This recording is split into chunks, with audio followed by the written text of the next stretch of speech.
Selamat pagi anak-anak sekalian. Bagaimana kabarnya? Semoga kita semua diberikan kesehatan sehingga kita bisa melaksanakan KBM di tengah pandemi COVID-19 ini dengan lancar. Anak-anakku sekalian, pada pertemuan perdana ini, sebelum ke materi dengan judul yang ada di depan, saya akan menyampaikan beberapa informasi berkaitan dengan ketentuan dalam mata pelajaran PKN, seperti apa saja materinya yang akan kita bahas selama 1 tahun ini. Nah, berikut adalah keseluruhan materi mata pelajaran PKN kelas 9 selama 1 tahun ini. Total ada 6 bab, jadi setiap semesternya terdiri dari 3 bab, di mana bab 1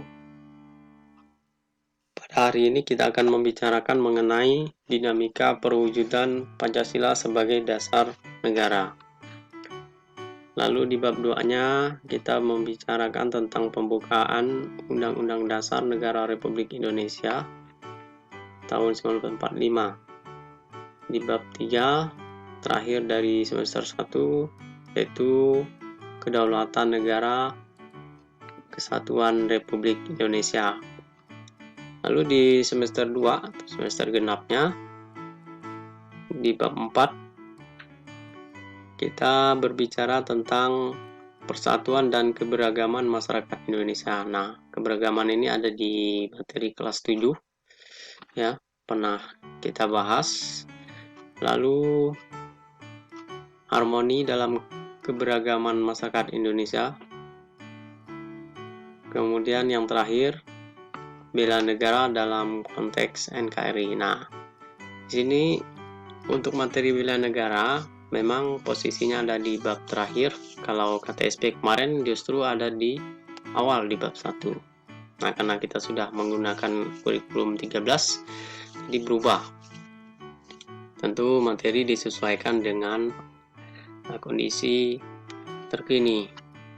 Nah, untuk KKM masih 80 ya. Lalu saya minta pada tahun ajaran ini yang baru ini, setiap materi penugasan, baik itu tugas harian maupun penilaian harian ya, saya minta kamu bisa mengerjakan sesuai dengan deadline yang diberikan oleh saya. Jadi jangan sampai molor dari waktu yang saya berikan, karena kami tidak mau memberikan toleransi yang terlalu lama. Kalau kemarin ya kami masih beri toleransi, tapi untuk tahun ajaran baru ini kita akan lebih tegas ya. Kalau terlambat artinya nilainya 0, begitu ya. Nah, jadi ini informasi berkaitan dengan cakupan materi dan ketentuan penilaian yang akan saya berikan. Nah, kita langsung saja materi pada pagi hari ini, yaitu dinamika perwujudan Pancasila sebagai dasar negara dan pandangan hidup bangsa. Bagian 1, kita membicarakan tentang penerapan Pancasila dari masa ke masa. Nah, kita lihat dulu pemetaan materi dan tujuan pembelajarannya. Nah, jadi materi yang di bab 1 ini terdiri dari 3 subbab. yang kita bahas di bagian A itu, penerapan Pancasila dari masa ke masa, kemudian nanti nilai-nilai Pancasila sesuai perkembangan zaman, dan yang C yang terakhir dari bab 1 ini perwujudan nilai-nilai Pancasila dalam berbagai bidang kehidupan. Nah, selanjutnya tujuan pembelajaran. Tujuan pembelajaran yaitu KI 1 dan KI 2-nya sikap, spiritual, dan sosial. Mensyukuri, kemudian menunjukkan sikap bangga, itu KI 1 dan KI 2 berkaitan dengan sikap. Kemudian KI 3, pengetahuan, mengamati dinamika yang terjadi di masyarakat, terlebih mengenai praktik ideal Pancasila sebagai dasar negara. Kemudian KI 4-nya, keterampilan, merancang dan melakukan penelitian sederhana tentang peristiwa dan dinamika yang terjadi di masyarakat terkait penerapan Pancasila sebagai dasar negara dan pandangan hidup bangsa. Itu. Berikut kita langsung ke materi, ada pendahuluan. Nah, di sini kedudukan Pancasila sebagai dasar negara telah disepakati bersama oleh seluruh bangsa. Tetapi perwujudannya banyak sekali mengalami pasang surut. Bahkan sejarah pernah mencatat bahwa pernah ada upaya untuk mengganti Pancasila dasar negara dengan ideologi lainnya. Namun upaya ini dapat digagalkan. Nah, perwujudan nilai Pancasila telah dilaksanakan sejak awal kemerdekaan, Orde Lama, Orde Baru, dan masa reformasi sampai sekarang.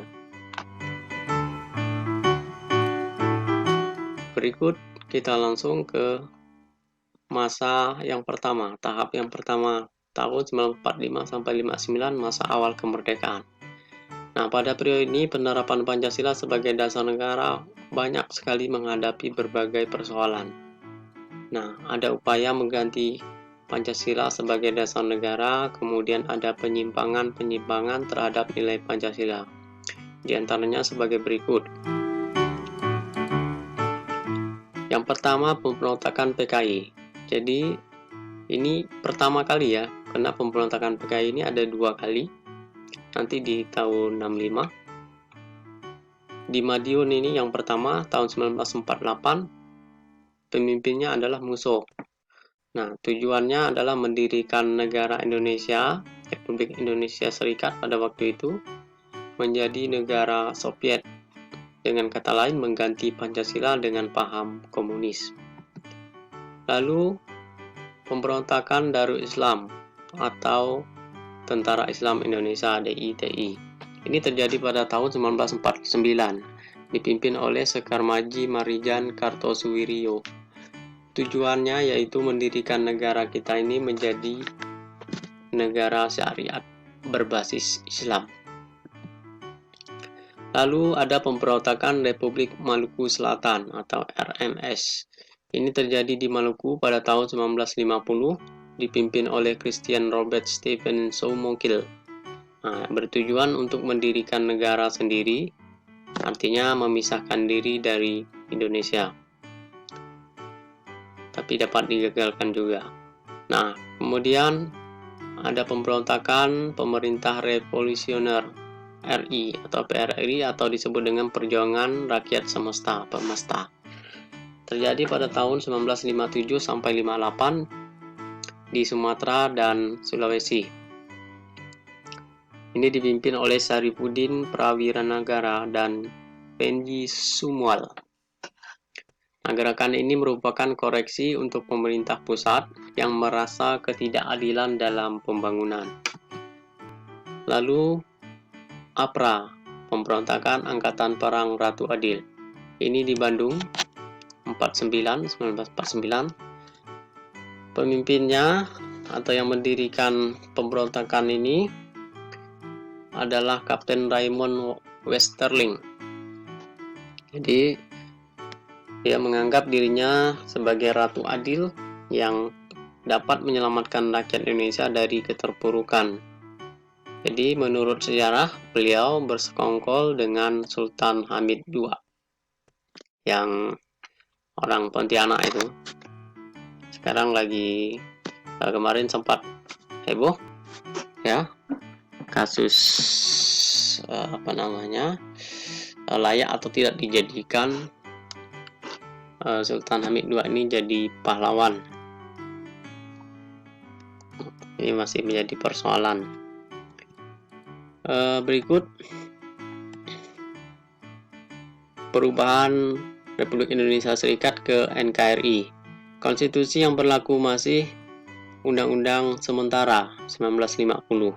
Nah, pada saat itu berhasil melaksanakan pemilu pertama kali di Indonesia 1955 ya, memilih anggota konstituante atau DPR lah.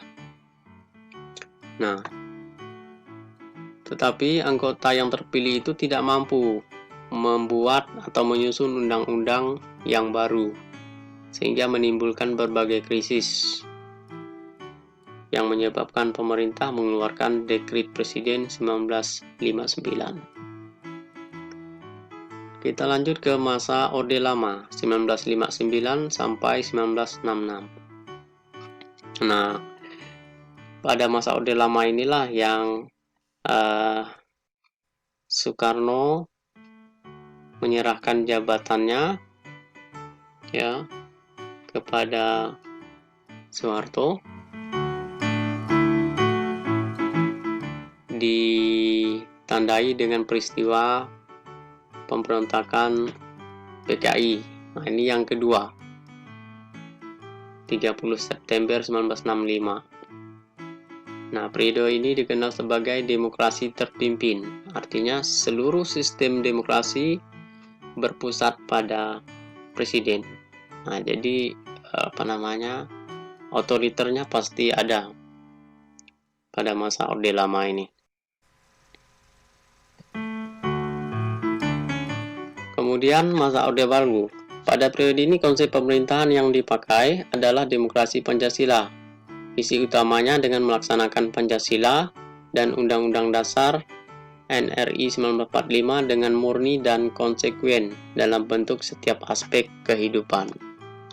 Nah, jadi pada zaman Soeharto ya, Orde Baru ini sudah mulai ada kemajuan, yaitu bisa terlihat dari konsep yang dibuat oleh Soeharto mengenai Replita, rencana pembangunan 5 tahun yang dirasa oleh masyarakat berjalan dengan baik. Berikut masa reformasi. Nah, pada masa reformasi, penerapan Pancasila sebagai dasar negara terus menghadapi tantangan, namun tidak lagi dalam bentuk ancaman pemberontakan, tetapi lebih kepada kondisi kehidupan masyarakat yang serba bebas. Kebebasan tersebut meliputi kebebasan berbicara, berorganisasi, berekspresi, dan sebagainya. Tentunya hal ini akan membawa dampak, baik itu positif maupun negatif. Dampak positifnya bisa atau dapat memacu kreativitas masyarakat, tetapi negatifnya juga banyak, seperti pergaulan bebas, pola komunikasi tidak beretika, penurunan moral, perpecahan atau konflik, anarkis, dan sebagainya. Nah, lalu bagaimana upaya atau komitmen kita?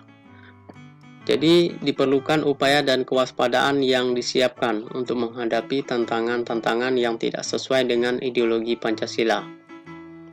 Selain itu dibutuhkan juga komitmen seluruh bangsa Indonesia untuk menjaga dan melestarikan nilai-nilai Pancasila dalam segala aspek kehidupan. Nah, demikian informasi materi pada hari ini. Terima kasih atas perhatiannya. Sampai ketemu di pertemuan berikutnya. Saya akhiri. Selamat pagi. Salam sejahtera untuk kita semua.